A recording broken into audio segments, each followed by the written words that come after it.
শুরু করি। আপনারা যারা যারা হোয়াটসঅ্যাপ গ্রুপে ছিলেন বা আছেন তারা দেখছেন হোয়াটসঅ্যাপ গ্রুপে ওই যে আমি আপনাদের গভর্নমেন্টের সিলেবাসটা দিছি, এবং আপনারা যদি সিলেবাসটা দেখেন আপনাদের শর্ট সিলেবাসে টোটাল ওরা 72টা ক্লাস অ্যালট করছে আপনাদের এই পুরো সিলেবাস শেষ করার জন্য। সো আমরা ওই 72টা ক্লাসই ফলো করব।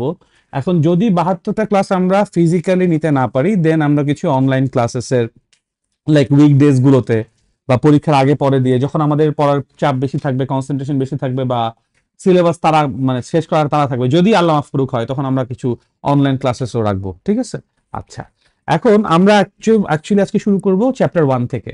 চ্যাপ্টার 1 থেকে শুরু করবো এই কারণে, কারণ আপনি যদি একদম ক্লাস 10 থেকে এসএসসি পর্যন্ত চিন্তা করেন, তাহলে অ্যাটলিস্ট 3 থেকে 4 মার্কসের এমসিকিউ আপনি এই চ্যাপ্টার 1 থেকে পাবেন, বেয়ার মিনিমাম। এখন এই 3 থেকে 4 মার্কসের এমসিকিউ গুলোকে পারার জন্য আমরা একটু একটা বা দুটো ক্লাস হলেও চ্যাপ্টার 1-এ রাখবো, যাতে করে পরবর্তী চ্যাপ্টারগুলোতে যখন আমাদের কোয়ান্টিটি গুলো আসবে, ডিমেনশন ইকুয়েশন আসবে, এবং কোন একটা ইকুয়েশন দেখে আমাকে বলতে হবে বা আমাকে যদি কখনো প্রুফ করতে বলে if the equation is correct or wrong, এই ক্যালকুলেশন গুলো যেন পরবর্তীতে আমরা করতে পারি। সো এটা মানে চ্যাপ্টার 1-এর আসলে বেশ কিছু রকমের মানে পার্সপেক্টিভ আছে যেটা দেখা দরকার। ঠিক আছে? সো ওখান থেকে শুরু করব। আপনাদের সামনে বইটা আছে না? নাইস, জাস্ট সামনে রাখলেই হবে, খোলা লাগবে না। আর ক্লাসে আমি যা যা বোর্ডে লিখবো তা খাতায় তুলতে হবে না, কারণ আমি আপনাদের হোয়াটসঅ্যাপ গ্রুপে পিডিএফটা দিয়ে দিব। আবার ক্লাসের রেকর্ডিংটাও আপনারা ইউটিউবে পেয়ে যাবেন। যেটা লিখতে হবে সেটা হচ্ছে ক্লাসে আমি আপনাদেরকে মুখে যে সকল জিনিসপত্র বলবো বাট লিখতেছি না in my slide or board, ঠিক আছে, ওখান থেকে আপনি আপনার মতো করে নোট করবেন, বা যদি কিছু মিস আউট করেন সিন্স রেকর্ডিং পেয়ে যাবেন, বাসায় গিয়েও ওয়ার্ক অন ইট। ঠিক আছে?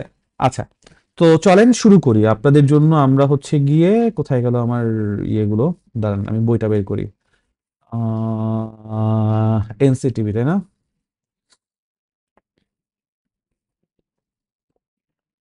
ক্লাস 9। ও, ফিজিক্স ফিজিক্স ফিজিক্স। আচ্ছা, তার আগে আমাকে একটু বলেন, আপনারা কি জানেন যে আসলে আমরা যখন সায়েন্স নিয়ে কথা বলি, সায়েন্সের there are some things called natural science and there are some things called physical science.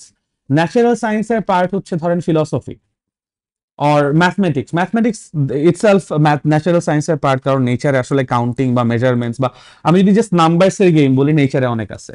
আচ্ছা, বাট যদি ফিজিক্যাল সায়েন্সের কথা বলি, ফিজিক্যাল সায়েন্সের মধ্যে আছে ফিজিক্স, কেমিস্ট্রি অ্যান্ড বায়োলজি। আমি যদি ব্রেকডাউন করি, বায়োলজি অ্যান্ড কেমিস্ট্রিতে দেখবেন আপনাকে কিছু সেট অফ ইনফরমেশন দেওয়া হয়, যে কার নাম ইলেকট্রন, কার নাম প্রোটন, কে কোন অরবিটালে থাকে, অথবা কে ক্লোরোফিল অ্যান্ড কে হচ্ছে গিয়ে roots and K জাইলেন, K phloem, আপনাকে এই নামগুলো বলে দিছে।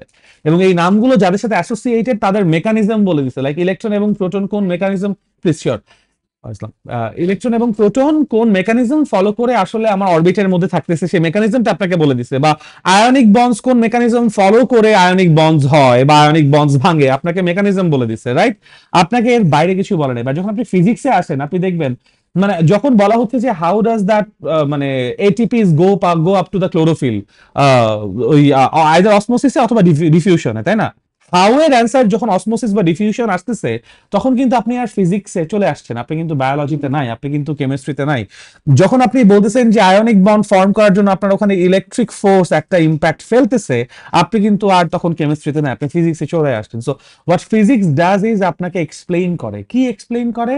ওই যে ফিজিক্যাল সায়েন্স থেকে আসলে কথাবার্তাটা হচ্ছে। আপনারা নিউটনের বইটার নামও মনে হয় পড়ছেন, Philosophiae Naturalis Principia Mathematica. That means of natural philosophy mathematics এর প্রিন্সিপালের উপর বেসিস করে আপনাকে এক্সপ্লেইন করছে, right? So physics is really connected with this one single term, সেটা হচ্ছে ফিজিক্যাল ওয়ার্ল্ড। অনেক সময় আপনাদের এ বা বি এর জন্য ডিফাইন করতে বলতে পারে যে ফিজিক্যাল ওয়ার্ল্ড বলতে আসলে আমরা কি বুঝি। বইয়ে অনেক রকম ডেফিনেশন আছে, আমি খুবই সিম্পলিফাই করে ফিজিক্যাল ওয়ার্ল্ডকে বুঝাইতে চাই। ফিজিক্যাল ওয়ার্ল্ড হচ্ছে চারটা এলিমেন্ট আছে, এই চারটা এলিমেন্টের ইন্টারাকশনই হচ্ছে ফিজিক্যাল ওয়ার্ল্ড। ফিজিক্যাল ওয়ার্ল্ড বলতে আমি চারটা এলিমেন্ট এবং তাদের ইন্টারাকশনকে বুঝবো। ফার্স্ট এলিমেন্ট বুঝবো, যার কথা বলবো সেটা হচ্ছে স্পেস। এখন স্পেস বলতে আমাদের মধ্যে ধারণা হচ্ছে আউটার স্পেস বা মহাখালী, মহাখালী বনানীর পরে, ঠিক আছে? স্পেস মানে আমরা যখন ফিজিক্সে স্পেসে কথা বলতেছি, ইটস নট স্পেস, ঠিক আছে? আপনি ইনফ্যাক্ট চিন্তা করেন, আপনারা যে ইংলিশে ফিল ইন দ্য ব্ল্যাঙ্কস করেন না, do you actually fill in the blank? মানে অ্যাকচুয়ালি ব্ল্যাঙ্ক স্পেস বলে কিছু আছে? মানে এটা বলে এখন টেইলর সুইফটের ফ্যান আমাকে মারতে চলে আসবে যে ব্ল্যাঙ্ক স্পেস বলে কিছু নাই, মানে ভাই। বাট মানে ব্ল্যাঙ্ক স্পেস বলে কিছু নাই। আপনি চিন্তা করেন, আপনি বলতেছেন একটা গ্লাস এমটি, আপনি এমটি গ্লাসে পানি ঢালতেছেন, রাইট? রং। আপনি ওখান থেকে মানে এয়ারের মলিকিউল গুলোকে ডিসপ্লেস করে ওয়াটারের মলিকিউল গুলোকে রাখছেন, আমি যদি ম্যাটারের স্টেট থেকে চিন্তা করি, রাইট? সো আপনি আসলে পিওরলি এমটি স্পেস বলে কোনো কিছু আমাকে দিতে পারবেন না।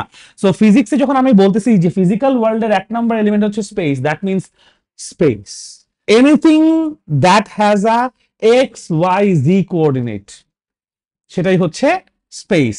বুঝাতে পারছি? মানে এক্স ওয়াই জি, এই জন্য লেন্থ, উইডথ অ্যান্ড হাইট, তিনটা ডিমেনশন দিয়ে 3D অবজেক্টস আসেন আমাদের আশেপাশে, সবকিছুই তো আসলে 3 ডিমেনশনাল ফ্রেম অফ রেফারেন্সে, তাই তো? এই পুরাটা হচ্ছে স্পেস, এবং এটা কোয়ান্টিফাইবল ওয়েতে চিন্তা করব না।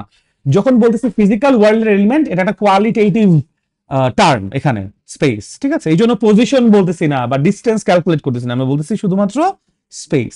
দেন আসবে হচ্ছে টাইম।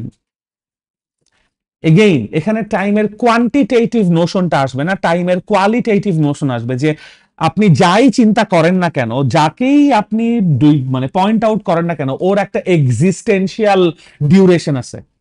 আমি কি বুঝাইতে পারতেছি? আইদার ওর আছে অথবা নাই, বা যদি না থাকে আমি ওটাকে নিয়ে চিন্তা করবো না, মানে ও আমার ফিজিক্যাল ওয়ার্ল্ডের মধ্যে পড়বে না। But time is also an element of physical world, ওর এই এক্সিস্টেন্সিয়াল একটা টাইম ডিউরেশন থাকবে। মানে টাইম বলতে আমরা এখানে টাইম ডিউরেশনও চিন্তা করতে পারি, যে লাইক ফর এক্সাম্পল আপনারা এই ক্লাসে 1 ঘন্টা পর্যন্ত স্টে করবেন, সো এই ক্লাসে পড়াশোনার মানে আপনাদের থাকা রিলেটেড যে কোনো কিছুর পাস্ট ফিউচার সবকিছু চলে আসতেছে, মানে কোয়ালিটেটিভলি টাইম যেরকম সেইটা। এবং আপনি যদি পাস্ট ফিউচারের কথা চিন্তাও করেন, টাইম তো এক ডিরেকশনেই ফ্লো করে। সো ওই যে একদম আমরা টাইমের স্টার্টিং ধরছি বিগ ব্যাং এর স্টার্ট থেকে, তাই না? সো ওইখান থেকে এখন পর্যন্ত যা যা হয়েছে, এগুলোকে আমি একটু পরেই বলবো, ইভেন্ট কেমনে হয় সবকিছু বলবো।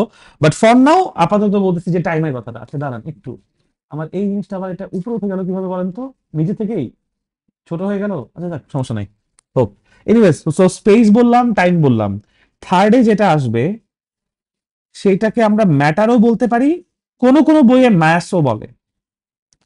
এখন আবার ম্যাথ বলতে আমি পছন্দ করি না, এই জন্য কারণ ম্যাথ বললেন একটা কোয়ালিটেটিভ ধারণা, সরি কোয়ান্টিটেটিভ ধারণা চলে আসে আবার, যে 2 KG 5 KG something.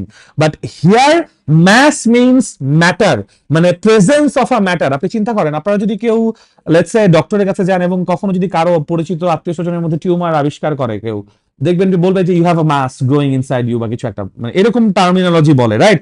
So math বলতে এখানে, প্লিজ আসেন, ম্যাস বলতে এখানে 2 কিলোগ্রাম বা 3 কিলোগ্রামের ওই কোয়ান্টিটিকে আমরা বুঝতেছি না, আমরা এখানে ম্যাটারটাকে বুঝতেছি, যে anything that is a matter, ম্যাটারের ডেফিনেশন তো সেপারেটলি আছে, রাইট?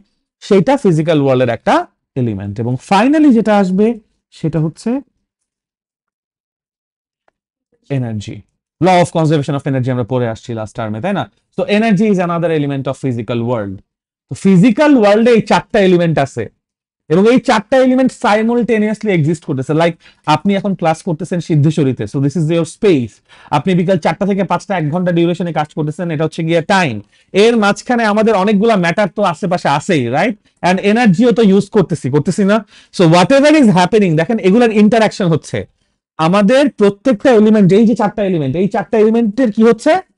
ইন্টারাকশন হইতেছে, এবং এই ইন্টারাকশন গুলোকে অবজার্ভ করতেছি আমরা বাকিরা, বা যারা অবজারভাররা আছে। বুঝাইতে পারছি? সো অত ডিটেলসে যাচ্ছি না, আমরা আগে বলতেছি ফিজিক্যাল ওয়ার্ল্ডের এই 4টা এলিমেন্ট আছে, এবং এই 4টা এলিমেন্টের মিউচুয়াল যে ইন্টারাকশন আছে, এই মিউচুয়াল ইন্টারাকশনকে যা এক্সপ্লেইন করে তাই হচ্ছে ফিজিক্স। মানে ফিজিক্যাল ওয়ার্ল্ড থেকে যেহেতু ফিজিক্স আসে, একদম সিম্পলি বললে, সো ফিজিক্যাল ওয়ার্ল্ড কি? যাদের এই 4টা এলিমেন্ট আছে। আর ফিজিক্স কি? এই 4টা এলিমেন্ট এবং তাদের মিউচুয়াল ইন্টারাকশন যেখানে স্টাডি করা হয়, সেটাই হচ্ছে ফিজিক্স। গ্রেট। এখন এই যে মিউচুয়াল ইন্টারাকশন, এই ব্যাপারটার একটা নাম আছে দুনিয়াতে। এই 4টা এলিমেন্টের, দুনিয়া বলতে মানে in the whole physical world, observable physical world, এই 4টা এলিমেন্টের যত রকম মিউচুয়াল ইন্টারাকশন আছে, এদেরকে আমরা 2টা নামে ডাকি। আইদার বলবো এদেরকে ইভেন্ট অর ইভেন্টস, অথবা বলবো ইনসিডেন্টস। কোন একটা ইভেন্ট হচ্ছে, কোন একটা ইনসিডেন্ট হচ্ছে, ঠিক আছে? So this is how we will describe, যে এখানে ক্লাস হইতেছে, দিস ইজ অ্যান ইনসিডেন্ট। বা নিউটন যেটা করছিল, একটা অবজেক্টকে অবজার্ভ করছে, ফেনোমেনন বলা যায় অবশ্যই, বাট মানে মানে একদম কোর টার্মটা হচ্ছে ইভেন্টস অর ইনসিডেন্টস। ফিজিক্সের পার্সপেক্টিভ থেকে কোর টার্মটা হচ্ছে ইভেন্টস অর ইনসিডেন্টস। আচ্ছা, এই ইভেন্টস অর ইনসিডেন্টসকে কোনো না কোনো ব্যক্তি অবজার্ভ করতেছে। অবভিয়াসলি যদি অবজার্ভ না করে, তাহলে আমরা হচ্ছে কি এই জিনিসটা পাইতাম না, মানে আমরা জানতাম না, তাই না? সো ধরো আমি অবজার্ভ করতেছি, সো আমি তখন অবজারভারের রোল প্লে করব, রাইট? সো এই ইভেন্ট বা ইনসিডেন্টদেরকে কি করা হয়? অবজার্ভ করা হয়। কারা করে এটা? অবজারভাররা করে। ওকে, ফাইন। সো ইভেন্টের উপর একটা প্রসেস চলে, সেই প্রসেসটার নাম হচ্ছে অবজারভেশন বা অবজার্ভ। এই প্রসেসটা যারা শেষ করে তাদেরকে আমরা বলতেছি অবজারভার, অ্যাজ ইন আস। এখন দেখো, অবজারভাররা যখন কোনো একটা ইভেন্ট দেখবে, দেখার পর ন্যাচারালি, এটা হিউম্যান হিউম্যান কি বলবো, হিউম্যান বৈশিষ্ট্য বা হিউম্যান ক্যারেক্টারিস্টিক্স বলতে পারো, ও একটা জাজমেন্ট করবে, ও একটা প্যাটার্ন খুঁজবে, ও চিন্তা করবে যে আচ্ছা এইটা এটা হইছে, তার মানে এই ব্যাপারটা এই কারণে হইছে। এনিথিং হি স, লাইক ওই যে নিউটন আপেল পড়তে দেখছে, সে থিওরাইজ করছে, তার মানে কিছু না কিছু নিচে টানতেছে, রাইট? ইটস আ মিথ, এটা ট্রুলি হয় নাই। মানে আমরা যে পড়ে আসছি নিউটন একদিন গাছের নিচে বসেছিল, তার মাথার উপর আপেল পড়ছে এন্ড দেন সে এই গ্র্যাভিটি হাবিজাবি ক্যালকুলেট করছে। ইটস আ মিথ, ঠিক আছে? কারণ মানুষজন জন্মের পর থেকে নিচেই পড়তেছে, ওর আপেল পড়ার জন্য ওয়েট করতে হয় নাই, মানে ছোটবেলায় যখন হাঁটা শিখছে তখনই নিচেই পড়ছে, ওর মাথা থেকে তখনই কোয়েশ্চেনটা আসছে। বাট এনিওয়েজ, সো অবজারভার, এই যে নিউটন দেখছে কোন একটা জিনিস, অবজার্ভ করছে, অবজার্ভ করার পর ও কি করছে? ও একটা অ্যাজাম্পশন করছে নিজের মাথার মধ্যে যে এইটা এটা হয়েছে বিকজ এই কারণ, রাইট? সো এই যে একটা চিন্তা আমি করছি, কোনো কিছু একটা দেখে একটা প্যাটার্ন খুঁজে বের করার চেষ্টা করছি, দ্যাট মিনস ধরো ক্লাসে আসলে সবসময় সামারা পানি খায় বা কাপের মধ্যে কিছু একটা খায়, উইচ আমি অবজার্ভ করতেছি, তো আমি ধরে নিব যে এইটাই মনে হয় নিয়ম, মানে ও আসলে এই কাজটা করবে, লেটস সে কথার কথা, ঠিক আছে? বাট এইটা যে আসলেও ট্রু কিনা আমি এখনই বলতে পারবো না, রাইট? সো আমি মাত্র একটা ধারণা করলাম সামারাকে নিয়ে, এই যে ধারণাটা করলাম, এইটাকে আমরা বলবো হচ্ছে হাইপোথেসিস। একটা অবজারভার ফিজিক্যাল ওয়ার্ল্ডের চারটা এলিমেন্টের যে মিউচুয়াল ইন্টারাকশন ছিল, অর্থাৎ একটা ইভেন্ট দেখছে, দেখার পর অবজার্ভ করার পর সে নিজের মাথায় একটা হাইপোথেসিস বানাইছে যে সামারা সবসময় ক্লাসে ঢুকে পানি খায়। ওকে, এখন কি হবে? এখন আমি এটাকে টেস্ট করব, এক্সপেরিমেন্ট করব। আমি যে ইয়েস, একটা থটস টাইপের, বাট ব্যাকড বাই সায়েন্টিফিক কি বলবো, অবজারভেশন। মানে একদম শুরুতে ফিজিক্স একটা কথা বলতো সবসময়, সিইং ইজ বিলিভিং। যা দেখবা সেটাই বিশ্বাস করবা, না দেখলে বিশ্বাস করবো না, মানে শুনে বিশ্বাস করবো না। এটা পরবর্তীতে তো আর মানা হয় নাই মডার্ন ফিজিক্সে, বাট পরে আসবো। দিস ইজ ওয়াই কোনো একটা সায়েন্স, মানে কোনো একটা কিছু দেখছি, দেখার পর যা দেখছি, যা অবজার্ভ করছি, সেইটার জন্য আমি ব্যাকগ্রাউন্ডে নিজের মতো করে যে কারণটা উইথ লজিক্স, অবশ্যই উইথ লজিক দাঁড় করাইছে, সেটাই হচ্ছে, ওই চিন্তাটাই হচ্ছে হাইপোথেসিস। এবার আমি আমার হাইপোথেসিস টেস্ট করার জন্য একটা এক্সপেরিমেন্ট ডিজাইন করব। এক্সপেরিমেন্টটা কি হইতে পারে? আমি আজকে দেখছি, আমি কালকে ক্লাসে দেখবো যে সামারা খায় নাকি খায় না, আমি শিওর যে খাবে না, বাট ধরে নিচ্ছি সে খায়, কালকেও সে খাইছে এবং পরের শুক্রবার খাইছে, শনিবার খাইছে, ঠিক আছে? সো আমার হাইপোথেসিস হচ্ছে, আমি কিন্তু একবারে বলতে পারবো না সপ্তাহে 7 দিনই সে খায়, আমি বলতে পারবো সপ্তাহে 2 দিন সে অন্তত আমার ক্লাসে এসে শুরু থেকে শেষ পর্যন্ত কাপে করে কিছু একটা খায়। সেটাকে টেস্ট করলাম কিভাবে? উইথ এভিডেন্স, বারবার রিপিটেশন, সেম সিনারিও গুলোকে করে। সো এরকম কোন একটা আইডিয়াল সিনারিও বানায় ল্যাবরেটরিতে আমার এক্সপেরিমেন্ট ডিজাইন করতে হবে, এক্সপেরিমেন্ট করব। এক্সপেরিমেন্ট করার পরে আমার কাছে কি আসবে? রেজাল্ট আসবে না? আমরা থার্ড স্টেপে যেটা করব সেটা হচ্ছে রেজাল্ট ডিসকাশন। রেজাল্ট ডিসকাশন কথাটা কেন? কারণ তুমি আইদার রেজাল্ট পাইছো যে সামারা প্রতিদিন খায়, অথবা সামারা প্রতিদিন খায় না, দুটার একটা। যদি খায় হয় তার মানে হচ্ছে আমার হাইপোথেসিস ওয়াজ কারেক্ট, আমি এইটা মেনে সামারাকে অবজার্ভ করছি, দিস ইজ বাই আমারটা কারেক্ট। এটা হচ্ছে discussion. You gave me your justification, কেন তোমার অবজারভেশনটা জাস্টিফাইড, ঠিক আছে? যাতে করে বাকিরাও সেম জিনিসটা বুঝতে পারে বা রেপ্লিকেট করতে পারে নিজেদের প্রমাণের জন্য। আরেকটা হচ্ছে না, সামারা প্রতিদিন খায় না, তার মানে কি সে শুধুমাত্র একদিন খাইছিল। মানে আমাকে তখন কি করতে হবে? যখন আমি একটা ফেইল্ড এক্সপেরিমেন্ট করছি, আমার অরিজিনাল হাইপোথেসিসে গিয়ে চেঞ্জ করতে হবে। তার মানে আমার এই হাইপোথেসিসে আইদার আপডেট করব বা পুরাটাই বদলাবো বা কিছু না কিছু একটা চেঞ্জ করতে হবে। চেঞ্জ করার পর ওটা কিন্তু আর আগের হাইপোথেসিস নাই, এটা হাইপোথেসিস ভার্সন 2। তাহলে নতুন হাইপোথেসিস টেস্ট করার জন্য আবার আবার কি লাগবে? এক্সপেরিমেন্ট লাগবে। আবার এক্সপেরিমেন্ট করার পর আমি রেজাল্ট পাবো, সেই রেজাল্টকে নিয়ে আমি আবার ডিসকাশন করব। ডিসকাশন করে যদি আমার এটা সাকসেসফুল এক্সপেরিমেন্ট হয়, আমার ভার্সন 2 ওয়াজ কারেক্ট। যদি সাকসেসফুল না হয়, আবার সেম প্রসেসে আইসা ভার্সন 3, ভার্সন 4। আবার যদি কোনোটা সাকসেসফুল হয়ও, ধরো ভার্সন 1 সাকসেসফুল হয়েছে, দ্যাট মিনস আমার ওই হাইপোথেসিস শেষ, বাট আমার সামনে এখন তখন নতুন আরেকটা হাইপোথেসিস আসবে।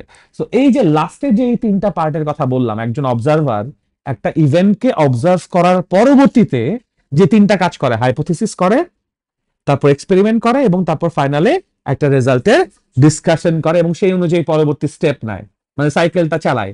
এই তিনটা হচ্ছে দ্য কোর অফ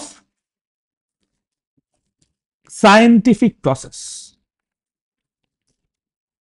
অনেক সময় মানে প্রশ্ন আসে, ডিফাইন সায়েন্টিফিক প্রসেসেস, বা what are scientific processes, what are the steps of scientific processes. আমি এখানে একদম বেসিক তিনটা স্টেপ বললাম, বাট এর মাঝখানে আরো কিছু স্টেপ আসবে। যেমন একটা হাইপোথিসিস যখন তুমি উইথ রেগুলার লজিক দাঁড় করাইছো, তখন সেটা একটা থিওরি হিসেবে দাঁড় করা, মানে হাইপোথিসিসের উপর লজিক অ্যাপ্লাই করলে সেটা থিওরি হয়। থিওরির উপর এক্সপেরিমেন্টেশন করার পরে যদি ওটা স্ট্যাবলিশড হয়, তখন ওটাকে ল বলে। এই জন্য নিউটনস লজ অফ মোশন পড়ছো না? বাট কোনো কোনো জায়গায় থিওরি পড়ছো, যেমন আইনস্টাইনস থিওরি অফ রিলেটিভিটি, কারণ ওইটাকে টেস্ট করার জন্য বা এক্সপেরিমেন্টেশন করার জন্য হার্ডওয়্যার এখনো আমি ওই পর্যায়ে যেতে পারি নাই, এই জন্য ওটা এখনো থিওরি পর্যাতেই আছে, বা স্ট্রিং থিওরি আছে। যখন, হ্যাঁ, যখন একদম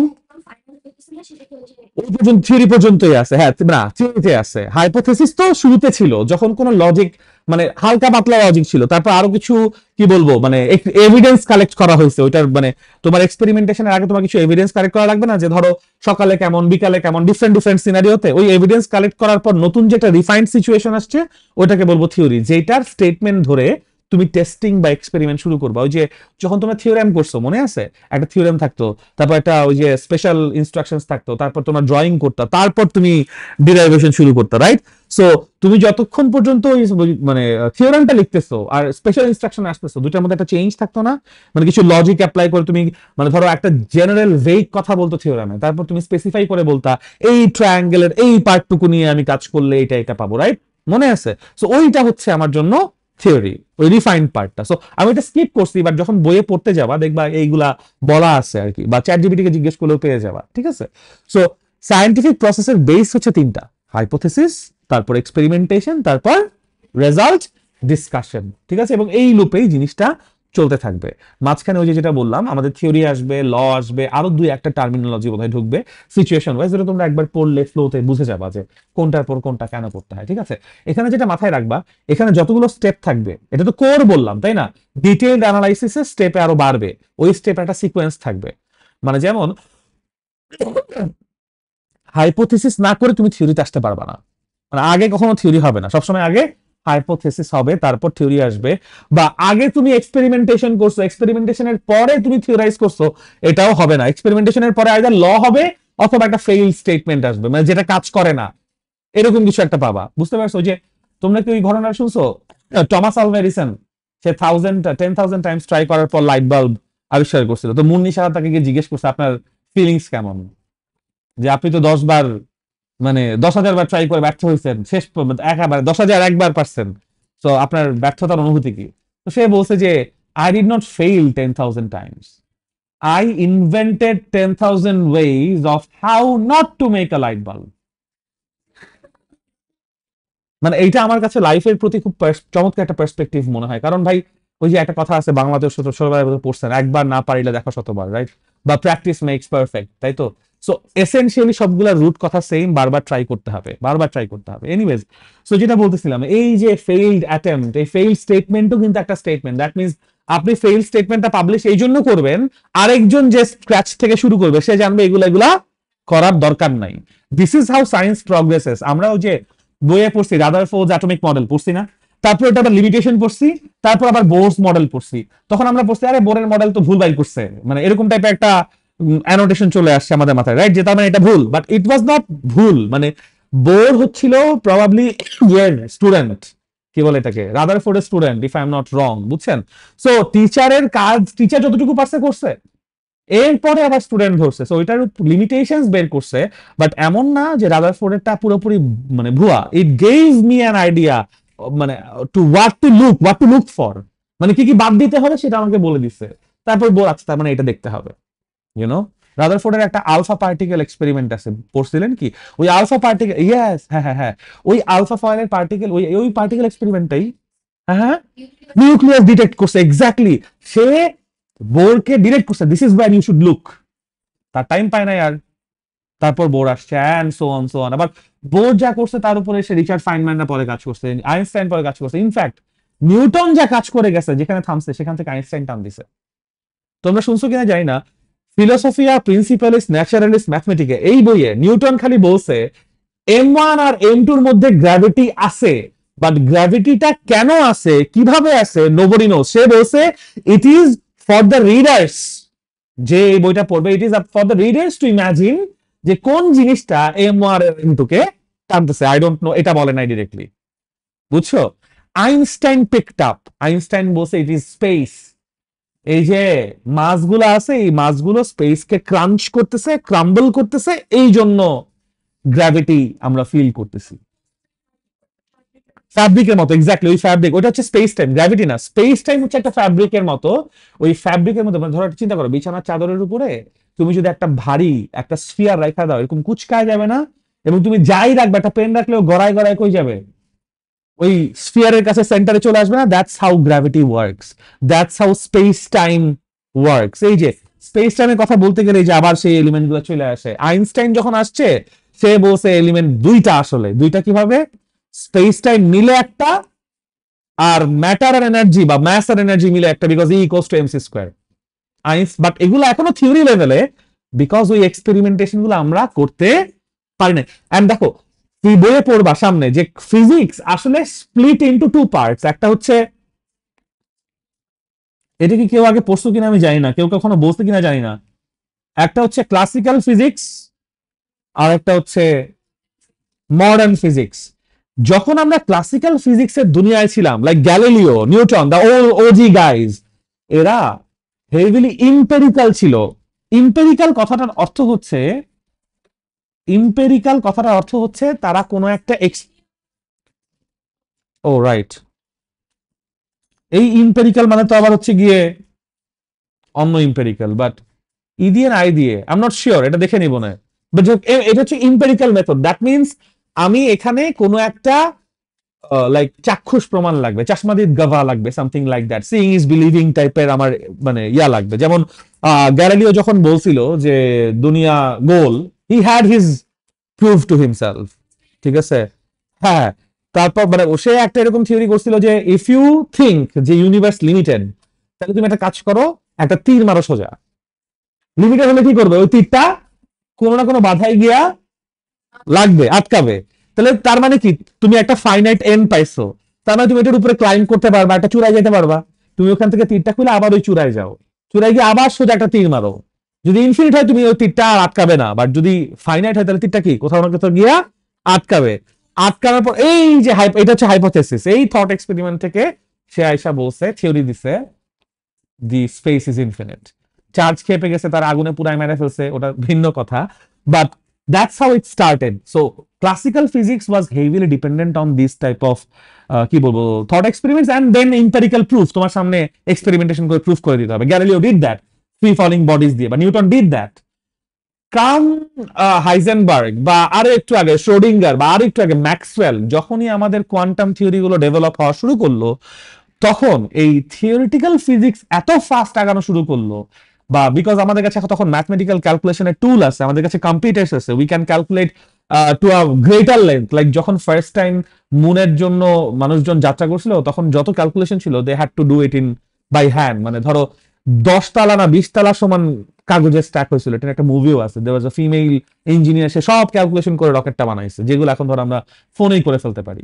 সো বাট যেহেতু আমরা এখন এই অ্যাডভান্সমেন্ট গুলো পাইছি, সো থিওরিটিক্যাল ফিজিক্স অনেক অ্যাডভান্স হয়ে গেছে। সেই তুলনায় ওই থিওরি গুলোকে সাপোর্ট করার জন্য যে এক্সপেরিমেন্টেশন গুলো দরকার হয়, মোটামুটি ম্যাক্সওয়েলের পর থেকে এই জায়গায় আমরা পিছায় গেছি। সো দিস ইজ ওয়াই এর পর থেকে modern physics is more like theoretical এবং ম্যাথমেটিক্যাল টুলস দিয়ে আমরা কিছু একটা প্রেডিকশন করি, একটা মডেল বানাই, এবং তারপর যখন আমাদের টেকনোলজি ক্যাচ আপ করে, তারপর আমরা ওটাকে টেস্টিং করি। লাইক মাঝখানে জেমস ওয়েব স্পেস টেলিস্কোপ বলে একটা টেলিস্কোপ ওরা বাইরে পাঠাইছে নাসা, শুনছিলা বা পড়ছিলা কিনা জানি না। এই টেলিস্কোপটা 20 বছর ধরে বানাইছে, এবং এই টেলিস্কোপটা ফাংশন করার জন্য ওরা এমন অনেক টেকনোলজি ওদেরকে আবিষ্কার করতে হয়েছে যেটা আগে ছিল না। সো দ্যাটস হাউ সায়েন্স প্রগ্রেসেস নাও, যে আমরা থিওরাইজ করছি যে এরকম একটা টেলিস্কোপ পাঠাবো যেটা অনেক দূরের ছবি তুলতে পারবে, and we can know about our past. থিওরিতে আসছে, then they had to invent the technology or hardware around it. বুঝতে পারছি? So modern physics goes on to some other level, মানে যখন পার্টিকেল লেভেলে চলে যাব ওইগুলোকে নিয়ে নার্চার করার মতো হার্ডওয়্যার ক্যাপাবিলিটি আমাদের নাই। So this is the two parts, একটা হচ্ছে যে ক্লাসিক্যাল ফিজিক্স যেখানে তোমার এভিডেন্স বেসড, আর একটা হচ্ছে মডার্ন ফিজিক্স যেটা এভিডেন্স বাট এটা ম্যাথমেটিক্যাল বা থিওরিটিক্যাল বা analytical evidence, not hard experimental data. বুঝতে পারছি? Very good. এখন এই সবকিছু করতে গিয়ে আমরা শুরুতে ছিলাম ওই যে ফিজিক্যাল ওয়ার্ল্ডের চারটা এলিমেন্ট আমাদের ইভেন্টস ঘটাইছে, সেই ইভেন্টকে কেউ অবজার্ভ করছে, অবজার্ভ করার পর সে তিনটা স্টেপে গিয়ে বা কোর স্টেপে গিয়ে সায়েন্টিফিক প্রসেসে আইসা কিছু একটা পাবলিশ করবে, এবং পাবলিশ করার জন্য সে যে আমাদের সাথে কমিউনিকেট করবে, ফার্স্ট যেটা লাগবে সেটা হচ্ছে ওর মেজারমেন্ট করা লাগবে। ও হাইপোথাইজ করছে, ও এক্সপেরিমেন্ট করছে, ওর মেজারমেন্টের একটা দরকার হবে না। সো ও কি কি মেজার করতে পারবে আর কি কি মেজার করতে পারবে না সেটা আমাকে বলে দিতে হবে, রাইট? তখন আমাদের এই টার্মিনোলজিটার প্রয়োজন আসে, সেটা হচ্ছে ফিজিক্যাল কোয়ান্টিটি। তাহলে ফিজিক্যাল কোয়ান্টিটি কাকে বলবো আমরা? ফিজিক্যাল ওয়ার্ল্ডের যা কিছু মেজারেবল মানে যা কিছুকে আমরা কোনো নাম্বারস বা ডিজিটস দিয়ে এক্সপ্রেস করতে পারি, তাই হচ্ছে ফিজিক্যাল কোয়ান্টিটি। মানে বেসিক্যালি ওই চারটা এলিমেন্টের মধ্যেই চলে আসবে, যাই করবো ওই চারটা এলিমেন্টের যা যা আমি মাপতে পারবো মেজারেবল সবকিছুই হচ্ছে। এই জন্য চারটা এলিমেন্ট আলাদা না বলে একবারে বললেই হয় anything in measurable in the physical world আর ফিজিক্যাল কোয়ান্টিটিস। এক্স্যাক্টলি। আচ্ছা, এখন ফিজিক্যাল কোয়ান্টিটি যখন আমরা ঠিক করে ফেলছি, যেহেতু আমি আমি আমি ওর ওই সায়েন্টিফিক প্রসেসে হেল্প করতে চাইতেছি, ওর কমিউনিকেশনে হেল্প করতে চাইতেছি, আমি এই জন্য ওকে ডিফাইন করে দিলাম এগুলা ফিজিক্যাল কোয়ান্টিটি। আমাকে এটাও ডিফাইন করে দিতে হবে যে কোনটা কোন type of physical quantity. So physical কোয়ান্টিটির ব্রেকডাউনের জন্য দুই টাইপ অফ বেসিস আছে, এবং দুই টাইপেই ফিজিক্যাল কোয়ান্টিটি দুইটা টাইপে স্প্লিট হয়। আচ্ছা, দুইটা টাইপ কি কি? ফার্স্টে ডিপেন্ডেন্সির বেস গুলো বলি। প্রথমটা হচ্ছে measurement dependency. Measurement dependency, physical quantities are of two types based on measurement dependency. একটা হচ্ছে ফান্ডামেন্টাল কোয়ান্টিটিস, আর দুই নাম্বারটা হচ্ছে ডিরাইভড কোয়ান্টিটিস। আমি আরেকবার একটু বলি, based on measurement dependency physical quantities are of two types. একটাকে বলতেছি আমরা ফান্ডামেন্টাল কোয়ান্টিটিস, আর একটাকে বলতেছি আমরা ডিরাইভড কোয়ান্টিটিস। আচ্ছা দেখো, আমরা যখন বলতেছি বেসড অন মেজারমেন্ট ডিপেন্ডেন্সি, আমাকে কেউ কি এটা বুঝাইতে পারো যে এটা দিয়ে আসলে কি বুঝাইতেছি, বা কেউ কেউ গেস করতে পারো এটা আমি কি বুঝাইতে চাচ্ছি? মেজারমেন্ট ডিপেন্ডেন্সি বলতে কি বুঝাইতে চাচ্ছি? ম্যাগনিটিউড না ডিরেক্টলি। আচ্ছা এভাবে বলি, যখন তুমি একটা মেজারমেন্ট করবা, ধরো লেটস সে তুমি এই পেনটার লেন্থ মাপবা, লেন্থ মাপার সময় জাস্ট তুমি এটার লেন্থ মাপবা, লেটস সে এটা বললা 15 সেন্টিমিটার। তোমার আর কোনো ইউনিটের, আর কোনো এক্সপ্রেশনের, আর কোনো ফিজিক্যাল কোয়ান্টিটির অপারেশনের প্রয়োজন নাই, আছে? জাস্ট তুমি এটা স্কেল দিবা, 0 থেকে 15 সেন্টিমিটার বলবা, লেন্থ বলবা 15 সেন্টিমিটার, শেষ, ডান। বাট যদি বলে যে এটার এরিয়া কত, তখন কি হবে? আমার লেন্থ মাপা লাগবে, বা এটার যেহেতু সিলিন্ড্রিক্যাল শেপ এটার হাইট মাপা লাগবে, আর এটার রেডিয়াস মাপা লাগবে, তারপর 2 পাই আর এইচ দিয়ে আমি এটার বাইরের কার্ভড সারফেসের এরিয়া পেয়ে যাব না? সো তখন আমার ডিপেন্ডেন্সি কি বাড়তেছে না? মেজারমেন্টের ডিপেন্ডেন্সি একের থেকে বেশি হয়ে গেছে না? যখন আমি লেন্থ মাপছি একটা মেজারমেন্ট দিয়ে ক্লিয়ার করতে পারছি, যখন আমি এটার এরিয়া অনেকগুলো ডিস্টারবেন্স ক্লাসের মধ্যে। আর ব্যাপারটা হচ্ছে কি, ক্লাসটা তো রেকর্ড করতেছি না, প্লিজ ডোন্ট টেল মি যে আমি রেকর্ড অপশন চাপি নাই। যদি এটা হয়, না 29 মিনিট ধরে রেকর্ডিং হচ্ছে তো হচ্ছে। এনিওয়েজ, কি বলছিলাম বলো তো, ভুলে গেছি। মেজারমেন্ট ডিপেন্ডেন্সি, হ্যাঁ। তো যখন আমরা লেন্থ মাপতেছি, তখন আমার জাস্ট একটা মেজারমেন্ট করে ডিরেক্টলি আমি মানে এক্সপ্রেস করতে পারতেছি। বাট যখন এরিয়া বলতে চাচ্ছি, তখন আমাকে একটা মেজারমেন্টের পরে আরো একটা মেজারমেন্ট নিয়ে, ওটাও একটা টাইপের লেন্থ, বাট আরো একবার নিয়ে দুটাকে মাল্টিপ্লাই করে একটা অপারেশন করতে হচ্ছে, তারপর আমি ইউনিটটা বলতে পারছি, বা এরিয়া কি বলে, এরিয়ার কোয়ান্টিটিটা বলতে পারতেছি, রাইট?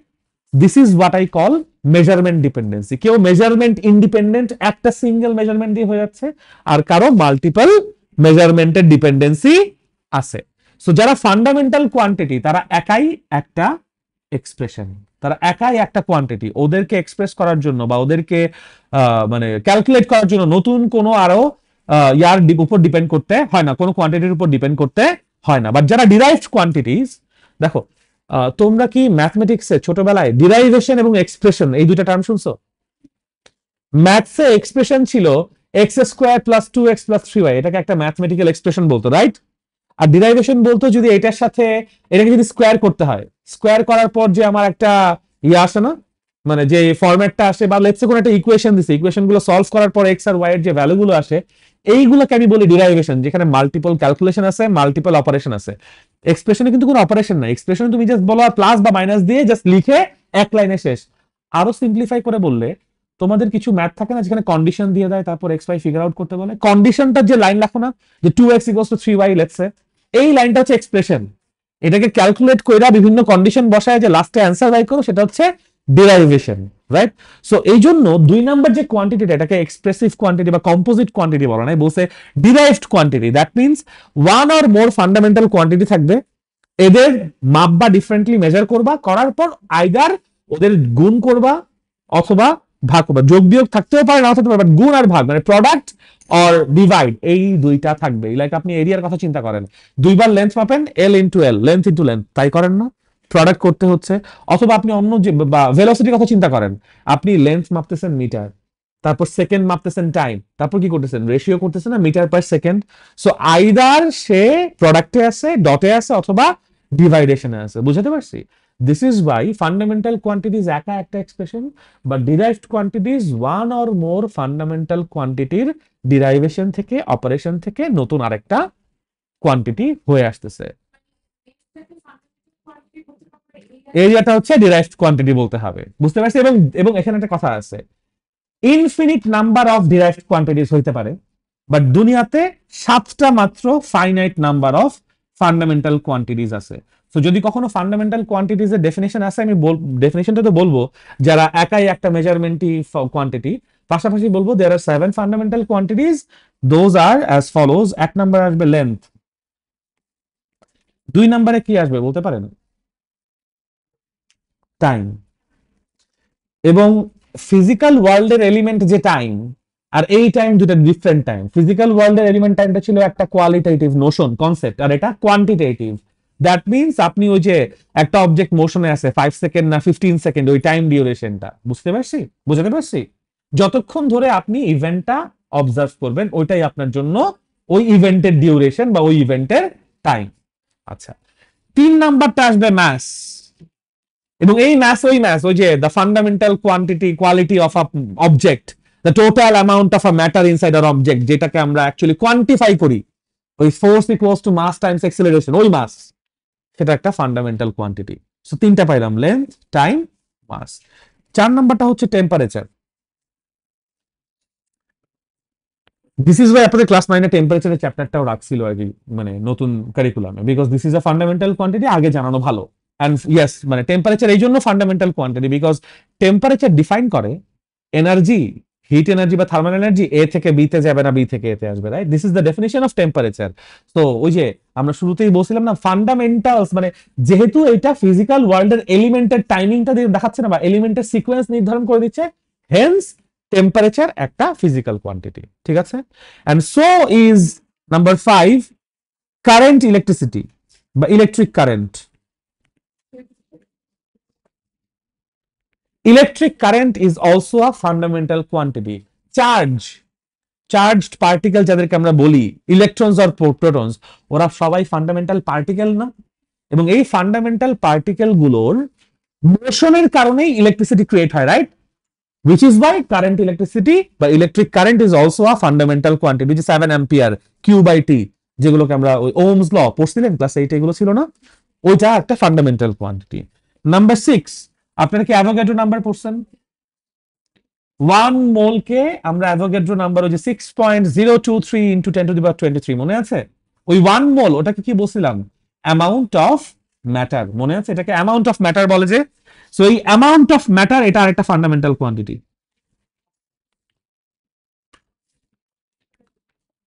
অ্যামাউন্ট অফ ম্যাটার, 6টা ফান্ডামেন্টাল কোয়ান্টিটি হয়ে গেছে। 7 নম্বর, last but not the least. Rajnandini, 7 নম্বরটা কি বলতে পারেন? না। আপনারা যখন লাইট বাল্ব কেনেন অথবা মোবাইল ফোন কিনতে যান, ব্রাইট ডিসপ্লের ব্রাইটনেস কত বেশি কত কম কিসের উপর ডিপেন্ড করে? ফ্রিকোয়েন্সি হচ্ছে রিফ্রেশ রেট। লুমেন্স বলে একটা ব্যাপার আছে, কখনো দেখছেন? লুমেন্স মানে এটা লাইটের ক্ষেত্রে ইউজ করে। আজকে বাসায় গিয়ে একটু দেখেন, আপনার যদি ফোনের কোনো ইয়া থাকে বা যে কোনো একটা ফোনের স্পেসিফিকেশন চেক করতে গেলে যে ব্রাইটনেস অফ আ স্ক্রিন বা ব্রাইটনেস অফ দিস স্ক্রিন দিলে তোমাকে লুমেন্স রেটিং দেখাবে। ওই লুমেন্স মানে হচ্ছে যে লাইটটা আছে, যে লাইট সোর্সটা আছে, ওই লাইটটা কত ব্রাইটলি শাইন করতেছে। সো লাইট যেহেতু একটা এনার্জি, এটার ব্রাইটনেস মাপার যে ইউনিটটা বা যে কোয়ান্টিটিটা, এটাও একটা ফান্ডামেন্টাল কোয়ান্টিটি। এটাকে বলা হয় লুমিনাস ইন্টেন্সিটি, যেটার ইউনিট হচ্ছে লুমেন্স। আগেকার দিনে আব্বুরা হচ্ছে গিয়ে ওয়াট দেখে বাল্ব কিনতো।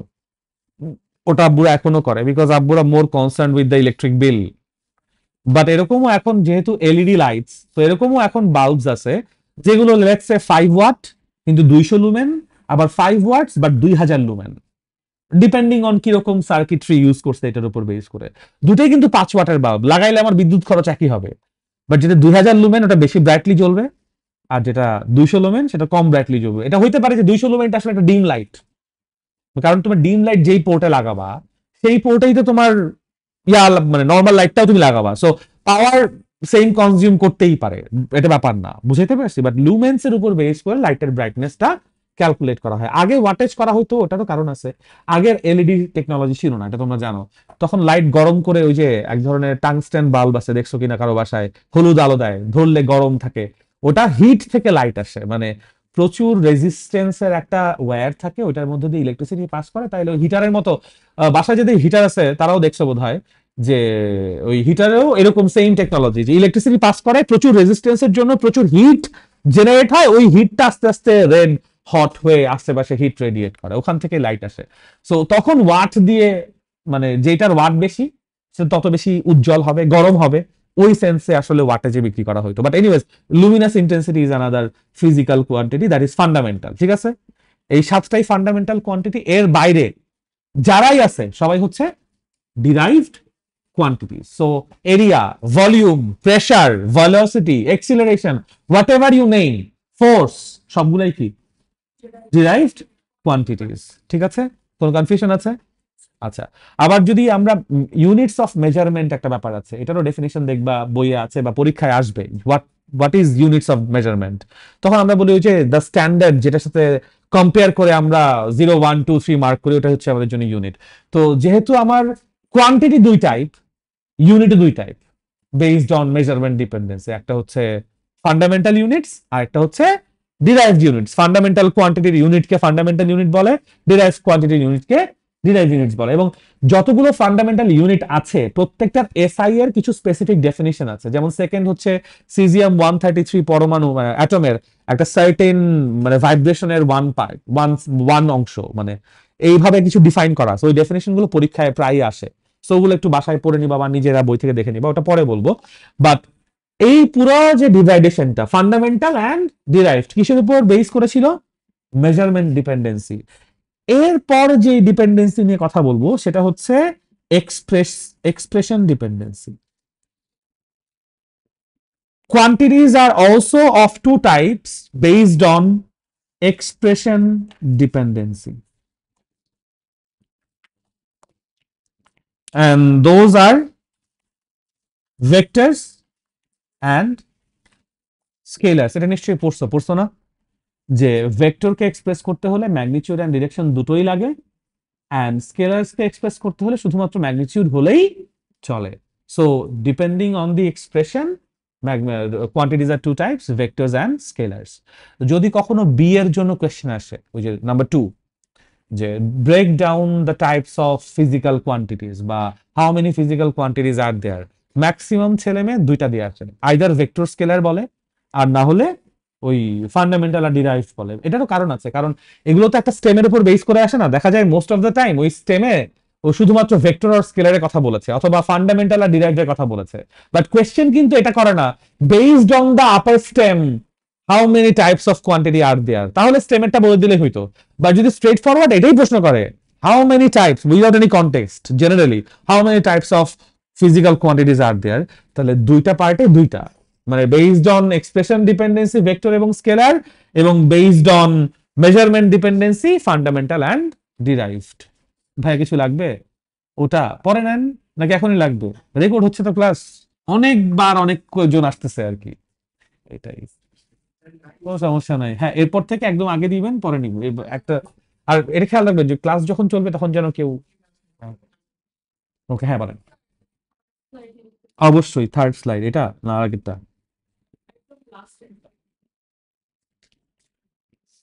ও লাস্টেরটা, এইটা এক্সপ্রেশন ডিপেন্ডেন্সি, মানে আমি ওই ওই কোয়ান্টিটাকে এক্সপ্রেস করার জন্য কয়টা মার্কার লাগতেছে স্কেলারকে। হ্যাঁ ও না না, সাতটা ফাইনাইট যেটা সেটা হচ্ছে গিয়ে ফান্ডামেন্টাল কোয়ান্টিটিস, কোন সাতটা? ওই সাতটা হচ্ছে ফান্ডামেন্টাল কোয়ান্টিটিস, এটা হচ্ছে গিয়ে লিস্ট অফ ফান্ডামেন্টাল কোয়ান্টিটিস, লিখে দিই লিস্ট অফ ফান্ডামেন্টাল কোয়ান্টিটিস। ঠিক আছে, যে সাতটা ফাইনাইট ফান্ডামেন্টাল কোয়ান্টিটি আছে তারা।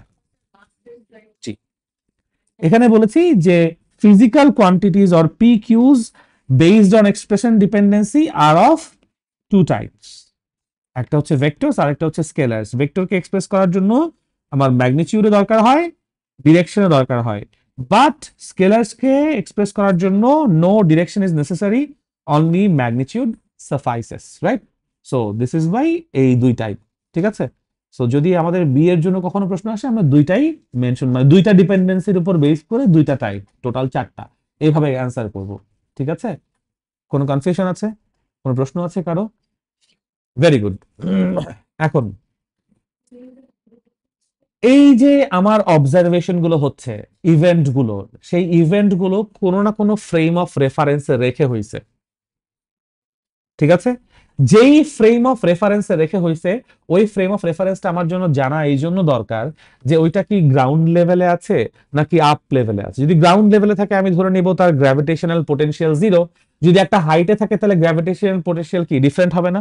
মানে তার, অথবা যদি ওইটা একটা ওয়াটার সাবমার্জড সিস্টেম হয় যেখানে আমি আলোচনা করতেছি, তাহলে আমার ওখানে আর্কিমিডিসের ল এবং বাকিগুলো নিয়ে চিন্তা করতে হবে নিউটনের ল অ্যাপ্লাই করার সময়। বাট যদি এয়ার ফিল্ড জায়গায় থাকে তাহলে আমার এয়ার রেজিস্ট্যান্স না থাকলে আর্কিমিডিসের ল নিয়ে চিন্তা নাই। দ্যাট মিন্স আমি কোন জায়গায় আসলে অবজারভেশনটা করতেছি সেইটা নিয়ে একটা ডিটেইলড ইনফরমেশন আমার কাছে থাকা লাগবে, which is by reference frame বা ফ্রেম অফ রেফারেন্সটা পয়েন্ট আউট করা ইম্পর্টেন্ট। আমরা এই ফ্রেম অফ রেফারেন্সের ডেফিনেশনে বলি যেই ফ্রেমে আসলে ঘটনাগুলো ঘটতেছে, ইভেন্টগুলো হচ্ছে, সেই ফ্রেমটাই আমার ফ্রেম অফ রেফারেন্স। কেন এটা আমরা ফিক্স করতেছি? To better communicate and measure everything. আমরা যাই মেজার করব কার রেসপেক্টে করব? ফ্রেমের রেসপেক্টে করব। আমরা যাই ফর্মুলাস অর ইকুয়েশনস বা লজ অ্যাপ্লাই করব, depending on the state of the frame আমরা ডিসাইড করব যে এখানে আমি ওয়াটার ল অ্যাপ্লাই করব, আর্কিমিডিস অ্যাপ্লাই করব কি করব না, টেম্পারেচার কেমন থাকবে, এটসেট্রা এন্ড এটসেট্রা। ঠিক আছে? Frame of reference point out করার পর এগুলো কিন্তু প্রত্যেকটা মেজারমেন্টের নেসেসিটি থেকে আসতেছে, আদারওয়াইজ মেজারমেন্ট কিন্তু শুরু করতে পারতেছি না। ফ্রেম অফ রেফার আমি বুঝতে পারছি যে ফিজিক্যাল ওয়ার্ল্ডের চারটা এলিমেন্ট আছে, ইন্টারাক্ট করতেছে, ইভেন্ট হইতেছে, অবজারভেশন হইতেছে, মেজারমেন্টও করতে হবে, বাট মেজারমেন্ট শুরু করবো কোত্থেকে ওইটা পয়েন্ট আউট করার জন্য দরকার আমার ফ্রেম অফ রেফারেন্সকে ফিক্স করা। ফ্রেম অফ রেফারেন্স ফিক্স করার পর আমার অরিজিন বা পয়েন্ট অফ রেফারেন্স ফিক্স করাটা, পয়েন্ট অফ রেফারেন্স ফিক্স করাটা ইম্পর্টেন্ট হয়ে যায়, বিকজ কোনটাকে আমি জিরো পয়েন্ট বলবো?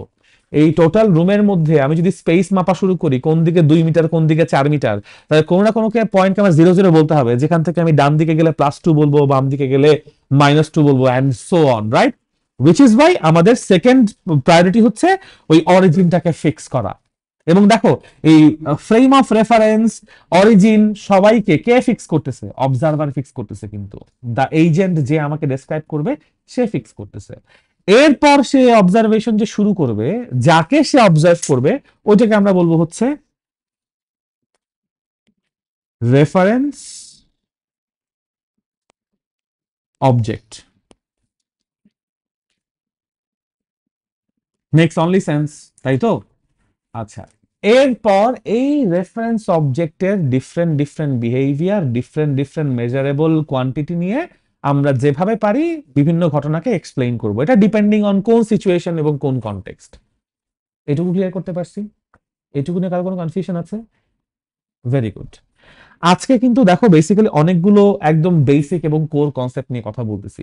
যখন আমরা মোশনের ম্যাথগুলা করব, তারপর আমরা যখন নিউটনের মেকানিক্সে যাব, বা লেটস সে আমরা যখন এই ওয়ার্ক এনার্জি পাওয়ারও সামনে আসবে, বা বুয়ন্সি চ্যাপ্টারগুলো আবারও আসবে, তাই না?